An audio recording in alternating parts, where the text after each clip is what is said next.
Αγαπητοί τηλεθεατές, καλησπέρα σας. Καλό μήνα και καλό καλοκαίρι. Καλώς ορίσατε στην εκπομπή του Hellenic TV, Ομογένεια εδώ Λονδίνο. Απόψε θα σας παρουσιάσουμε τις πιο σημαντικές εκδηλώσεις που γίναν πρόσφατα στην παροικία του Λονδίνου. Να σας υπενθυμίσουμε ότι οι τηλεθεατές μας από το Ηνωμένο Βασίλειο μπορούν πλέον να παρακολουθούν από το κανάλι 110 στα Φρίβιου την ελληνική τηλεόραση του Λονδίνου, καθώς και το τοπικό κανάλι Hellenic TV1 και ολόκληρη την πλατφόρμα του, που περιλαμβάνει 14 ελληνικά κανάλια από Ελλάδα και Κύπρο και πρόσφατες κινηματογραφικές παραγωγές. Επίσης, να σας ενημερώσουμε ότι το Hellenic TV πρωτοπορεί τεχνολογικά και οι τηλεθεατές μας πλέον μπορούν να μας παρακολουθούν από τα κινητά τους τηλέφωνα. Περισσότερες πληροφορίες μπορείτε να βρείτε στην ιστοσελίδα www.visiontvnetwork.co.uk.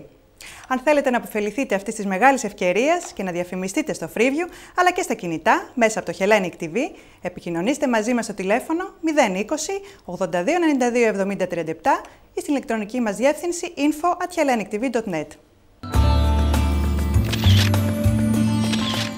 Στο απόψινό μας πρόγραμμα θα δείτε την παρουσίαση του βιβλίου με τίτλο «Αστικά, σπίτια της Άνδρου, The Town Houses of Andros» της Λίας Δανιόλου-Πολέμη, που έγινε στο Ελληνικό Κέντρο Λονδίνου, τη συνέντευξη νεαρών Ελλήνων καλλιτεχνών μέσα στα πλαίσια του Diversion Music Festival, καθώς και τη συνέντευξη της κυρίας Θανασά, η οποία διοργάνωσε το φεστιβάλ, και τέλος θα σας παρουσιάσουμε το γνωστό καλλιτέχνη Σώτη Βολάνη, καθώς και μερικά πλάνα από τις χτεστινές του πρόβες για την απόψινή του εμφάνιση στο Κέντρο Διασκέδασης Φλόγα στο Palmers Green.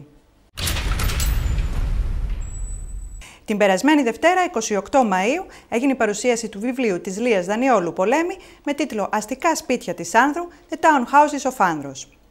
Στην εκδήλωση παρευρέθηκαν πολλοί γνωστοί από το χώρο της τέχνης, σημαντικά πρόσωπα από την Ομογένεια, καθώς συνεργάτες και φίλοι της συγγραφέως. Ας παρακολουθήσουμε μερικά πλάνα από την ατμόσφαιρα που επικρατούσε στο χώρο του Ελληνικού Κέντρου, όπου έγινε η παρουσίαση του βιβλίου.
Η παρουσίαση έγινε στα αγγλικά από τους συντελεστές του βιβλίου. Την έναρξη της εκδήλωσης έκανε η ίδια η συγγραφέας, κυρία Λία Δανιόλου-Πολέμη, όπου μίλησε για το βιβλίο της. Ας την παρακολουθήσουμε. Καλησπέρα σας. Καλησπέρα. Θέλω να σας ευχαριστήσω όλους που είσαστε σήμερα εδώ και τιμήσατε με την παρουσία σας την παρουσίαση του βιβλίου μου «Τα αστικά σπίτια της Άνδρου». Το βιβλίο αυτό προέκυψε από την ιδέα που είχα να καταγραφούν και να φωτογραφηθούν τα παλιά σπίτια του νησιού, κυρίως τα σπίτια της χώρας, της πρωτεύουσας της Άνδρου. Έτσι έγινε ένα λεύκομα που δείχνει όλη την ομορφιά και τη μοναδικότητα των εσωτερικών τους χώρων. Τα σπίτια αυτά χτίστηκαν από το 1912 και μετά και στέγασαν όλη την ιστορία του νησιού. Εκτός από φωτογραφίες, έχει και κείμενα με πραγματικές παλιές ιστορίες των ιδιοκτητών. Είναι εδώ μαζί μου οι δύο συνεργάτηδές μου, η φωτογράφος Ιωάννα Νικολαρεΐζη και η δημοσιογράφος Ράνια Τζιφοπούλου Κωνσταντινίδη, και μαζί θα σας πούμε δύο λόγια για το βιβλίο που κυκλοφορεί σε ελληνική και αγγλική έκδοση από τις εκδόσεις Μίλητος. Good evening. I would like to thank you all for being here tonight. It's very touching for me to see all these familiar faces here in London, supporting the presentation of my new book in the premises of the Hellenic Center, a place very dear to my heart. I hope you will enjoy this book, which is about some very unique townhouses found on the island of Andros, the northernmost island of the Cyclades, which is my homeland. The idea for this book came to me simply from my admiration for some houses of Andros, which I knew personally, houses I had seen growing up, houses that belonged to our friends, relatives, and neighbors. My background and interest in interior design led me to then want to share these beautiful images I had with the rest of the world, just in case one day they would cease to exist. These wonderfully sophisticated old houses still stand today, seemingly untouched by time, and one can admire them at any time, walking around the streets of Chora or the nearby villages. The houses you will find in the book are mostly found within the capital of Andros, though some are also from nearby villages, such as Lamira, for instance, the impressive Kairis property, or the vast and equestrian Manitari estate in Livadia, owned by the Kambanis family.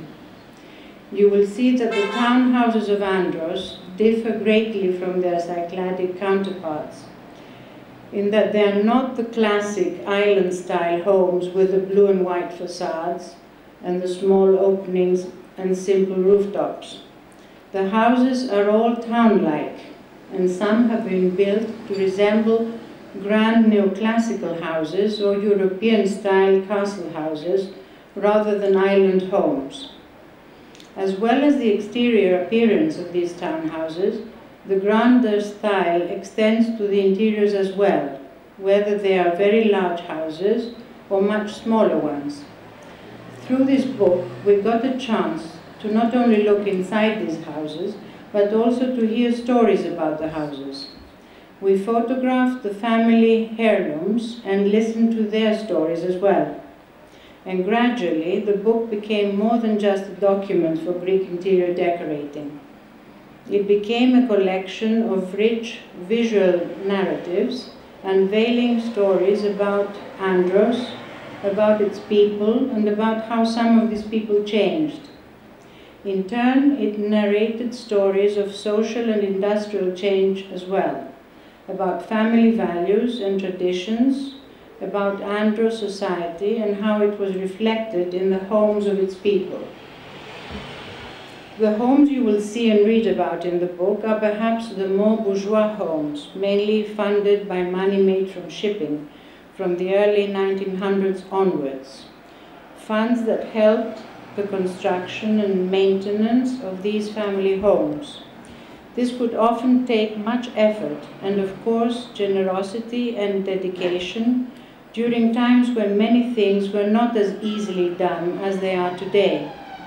For instance, a chest of drawers bought in France was shipped all the way from the port of Marseille, where it would somehow disembark in the tiny harbor of Chora, where it would then be rowed in from mid-sea onto a little pier, and then loaded once again onto a donkey, and carried to wherever that house may have been. The dedication of acquiring things of real value and beauty was truly remarkable for the Greek island inhabitants. Remarkable is also the patience and skill of the craftsmen commissioned to work inside these houses. On the plaster ceilings, the stenciled patterns on the dining room walls, the marble effect techniques you will see in many of the pictures. You will also see beautiful balconies with ornate railings, wonderful paneled windows, decorated facades, personalized pediments with the owner's initials or family emblem, and many other carefully designed details, both inside and outside the houses. Some of the gardens found outside Chora were professionally planned by landscapers of the time, work that arguably surpasses even today's standards. The men and women of Andros were not that educated back then, but their travels, gradually, taught them a great deal about the finer things in life. They discovered they could purchase sophistication and bring it back home. Slowly their taste became more refined and they were very proud of it. The people of Andros were, and still indeed are, very proud of their homes. Their attention to detail and finesse, their sophistication, and I could say worldliness, is to be admired. There is pride felt in the upkeeping of the houses and maintaining their authenticity, their original character and atmosphere. Seldom will you find a modern piece of furniture in these townhouses. Certainly not in the ones we have photographed. The people of the island of Andros tried to upkeep their homes of the ancestors as best as they can by preserving them and restoring the original furniture, the old colors on the walls, the detailed paint effects and stencils, the old linens, the old tiles, the silverware, and the family heirlooms that are almost always on display. You will find many examples of this in the book, and perhaps you will be impressed that so much has been preserved by the next generation. This continuation is also something I wish to praise in the book. When work or circumstances brought the shipping community to larger cities, they always and regularly returned to their homeland. Today, most families from Andros still live in their family home, the home of their parents, grandparents, or even great-grandparents. They teach their children by example, showing respect for the families as well as the household's traditions. There is a great sense of inheritance carried on through the generations that thankfully is still very evident. I personally admire the dedication people of the past have towards their homes, and I try to pass this on to my children as well. One should not forget the context in which a home is built, for it is this context that gives it its awe, its character, its legacy. This book will hopefully express this idea too, the idea that one's house should be respected. Nothing should be left to chance, for there is such beauty and value in this kind of inheritance. The houses of our fathers and grandfathers should be kept alive, if, of course, circumstances permit. Through restoring a family house as it was, you maintain the visuals attached to it as well, like remembering someone playing the old piano, for instance, or sitting in that same antique armchair. One's sense of family and belonging is strengthened by keeping a house in context. And this is a feeling I find more and more comforting in our day and age. The beauty of continuation, tradition, of quality and authentic style is an invaluable lesson to teach the younger generations, who today are growing up in a world of fast-changing trends and infinite imitation. I would like to finish by thanking Rania Zifopoulou-Konstantinidis, who spent so much of her time talking not only to the owners of the houses featured in our book, but researching and understanding the social backdrop of Andros. The book began as only a collection of photographs, but luckily Rania came on board to add narrative, depth, and understanding to the whole project. I thank you very much. And of course, I would like to greatly thank my talented photographer, Ioanna Nicolareisi, for capturing not only the beauty of these townhouses I admire, but also the exact character of each house. The atmosphere is each room. Ioanna's pictures indeed take you back to the times when these houses were filled with their original owners, who went about their daily lives, almost all the furniture photographed. One imagines the life those marble staircases once had, the people walking in and out of the doorways, the lady of the house embroidering her personal linen or writing a letter to her son seated at the French writing desk. In Ioanna's pictures, we feel the Andros breeze coming through the window, a bit strong sometimes. We taste the sweet preserves on the crystal dessert plates and can hear even the sounds of people chattering in the formal drawing rooms.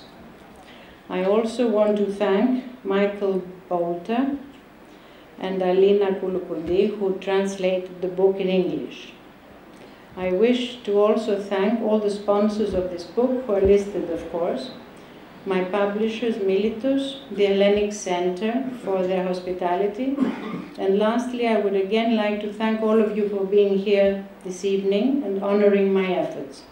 This book was created with a great deal of love for my homeland, with a great deal of nostalgia, but also with forward-looking hope that generations to come will be inspired and maybe motivated by the beauty of these old Andros townhouses.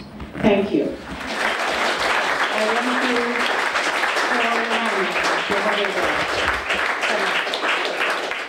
Στη συνέχεια μίλησε η δημοσιογράφος κυρία Ράνια Τζιφοπούλου-Κωνσταντινίδη, η οποία μίλησε για την προσφορά της στη συγγραφή του βιβλίου.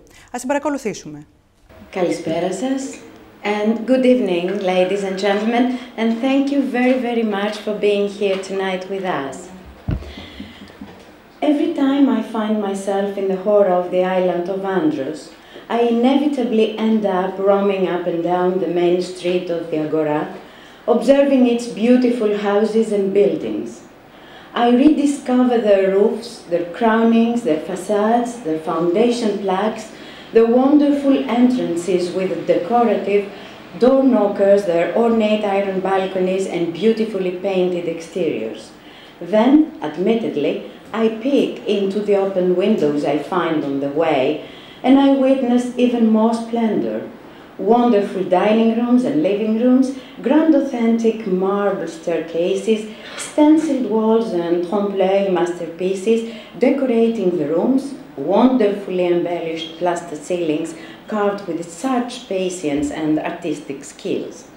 Then, one's eye captures the exquisite details, the imposing chandelier bought in Venice, the antique chest of drawers from Paris, the silverware from Old England, carefully laid out on display, portraits of the family ancestors domineering over hallways. That is when my mind wanders off further into these houses. In turn, these buildings transform into homes, and then I begin to imagine the generations and generations of the family who lived there. The chandeliers I see in the drawers and silverware suddenly turn into an autobiography of the house I'm peering into, and it all comes to life right before my eyes. Each corner tells a story. Each piece of furniture has its own narrative, brought from faraway lands to adorn the family home and maybe compete with the neighbor next door. I see so many houses with these beautiful European high-style interiors that I often cannot believe I am on a Greek island. The elegance I witness signifies a change that occurred years ago within the island and its people. A will to import foreign sophistication and taste, a new love for objects of beauty and fine sought-after pieces of furniture one could not make or find on the island. new haute déco standards, as it were. The almost faultless interiors and exteriors of these townhouses of Andros, very importantly, demonstrate a great dedication the homemakers had to creating the most elegant houses they could for their families. This dedication is still very much evident today, and it has been captured perfectly in Lia's book, Ioanna's images, and I hope in my narratives also. Whilst working on this book, we went from door to door, asking people to let us into their homes, guide us through every room, and recount the stories that each room held. Very personal stories, which actually culminate in a first-hand social history of Andros. The stories depict an Andros unknown to the current generation, but hopefully an Andros that now, with a little help from this book, will not be forgotten. A time when the island of Andros flourished, when the seafarers and ship owners made their island known to the world, and when Andros was an actual base for the worldwide shipping industry. When, despite being just a relatively isolated island in the Aegean, many men from Andros began traveling so much more developed and sophisticated destinations such as England, France, Istanbul, Alexandria, bringing back souvenirs that would actually change people's social standing and household habits. So it is during these times that the character of the Andriot homes began changing, with foreign influences and more bourgeois styles being imported into the island by seamen and ship owners. The Cycladic Andros home began transforming into aristocratic-style townhouses that looked more French or English than Greek. This was a time when the households did seem to compete against one another in finesse and elegance, when the lady of the house would have all her very best trinkets, home-embroidered linens, and precious foreign purchases on show for all house guests to admire. A time when husbands cared about the materials they brought home as much as the wives. We've heard many stories about the old Andros and learned about how people lived in these houses during the war. Old wife tales, scandals sometimes. The stories most often dated back to 19th century and most often to current owners' ancestors. I wrote the stories just as I heard them. Through these accounts, I also heard many family stories of union, love and marriage, despair and tragedy, which all took place in these homes. For instance, all the black drapes we found in one house told the story of a family that lived with black curtains all over their house for 3 years whilst they mourned their father's loss at sea. The book Lia conceived, and which we all helped put together, documents the past and the present of some of the most magnificent townhouses. Any one of you, ladies and gentlemen, can walk past today on the island of Andros. I remember the words of a Greek poet, Lina Nikolakopoulou, who said that so many things enter through a doorway: life, love, prominence, creativity, happiness, fear, dreams. These things enter through a door into a household and make it what it is. They live amongst the furniture, paintwork, decorative objects and belongings of the home. And then we look upon it all and can slowly decode what we see and make up a social history of each house, with personalities coming through, ghosts of ancestors, family values and customs. An aura begins emanating from the house. It is this aura that we all wished to capture in the book. I would like primarily thank the island of Andros itself for welcoming me and inspiring me, and the people who opened up their homes and hearts to us and taught me personally so much.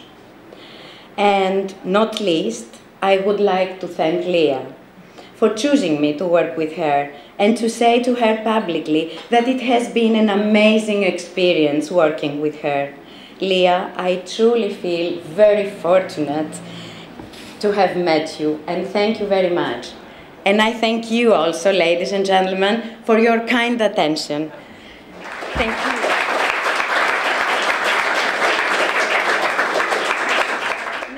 Αμέσως μετά μίλησε και η φωτογράφος του βιβλίου, κυρία Ιωάννα Νικολαρότζη, η οποία έχει επιμεληθεί όλο το φωτογραφικό υλικό του βιβλίου με ιδιαίτερη προσοχή. Ας την παρακολουθήσουμε. Ladies and gentlemen, thank you for being here today. I'd like to say that before starting work on this book, I had no idea I would discover such treasures hidden behind the doors of the townhouses of Andros. It has been an inspiring experience for me. I would therefore like to thank Lea for choosing me as her photographer, and to say that although Greeks are not known for being very good at teamwork, we worked perfectly together, both with Lea and Rania. Finally, I'd like to make a wish. May the Andriots appreciate and retain their cultural heritage. We did our best to portray it in our book, and we hope you like it. Επίσης, στην εκδήλωση παρευρέθηκε και ένας Άγγλος συγγραφέας, ο οποίος τυχαίνει να είναι και ένας από τους ιδιοκτήτες των αστικών σπιτιών της Άνδρου, που παρουσιάζονται στο βιβλίο της κυρίας Λίας Δανιόλου-Πολέμη. I first met Lea about 6 years ago, when I was starting to write a book myself about a house, not in Andros, but in Kent, a house that had a huge scientific and social heritage, and was occupied by a man called Charles Darwin. I'm a biologist, and in my retirement I write books on popular science. Well, I chatted to Lea a little about this, and we passed it by nonchalantly. Then I found myself being an owner of one of these houses that she's writing about. One of the houses in Lamara, in fact. When we bought it, by now 4 years ago, it was a bit of a wreck. And we renovated it, and now love it dearly, and it's trying rather badly as a sort of in a contemporary English way, to mimic some of the reality that Lea's preserved. So that's my background. And so I was very flattered when Lea asked me to check some of the English, not the translation, but the flow of the English translation that had already been done. And I tried to add a little bit of social gloss on the way in which it was received. But in doing this work, it dawned on me that what I was dealing with was not a fancy coffee table book with some pretty coloured pictures, but something much more significant and socially and even scientifically important. Indeed, one wonders even now whether the thing has some political importance as well, because it's no doubt in my mind, and maybe those that have spoken before reiterated this point rather perfectly. What we have in this book is an account of an astonishing place and an astonishing heritage of something that I guess is unique. I don't know if there's anywhere else in the world which has such an amazing collection of houses and interiors and social history and amazing oral history tales that Lea is in part collecting as this collection in Andros. And it strikes me that the significance of this for recording the history of Greek civilization is extremely significant. We're all very used to knowing Greece for its heritage, a heritage that goes back several millennia. But few people recognise, perhaps, that here is another heritage that goes back only 100 years. When I first went to Andros, I was really very, very disappointed, because it's an island that has not a single fossil. I spent my professional career, looking at fossils, and thought that I might spend time in my retirement doing it more. And here I find myself in one of the few places in the world which doesn't have any fossils at all. The whole island was erupted about 30 million years ago. It was all very hot and it was baked, and nothing much has happened there since. Except, of course, 100 years ago, where we have these house fossils. And they are what we have had described and dressed in their social, ecological significance in a way that is quite astonishing. And so I'd just like to end by suggesting to you that this book is more than just what it appears at first sight to be a pretty little arty-farty book about some fancy houses on a Greek island. I believe that it has perhaps a major historical significance that is worth considering, preserving for the future. Now there, we start to wonder about the political significance of what we're doing.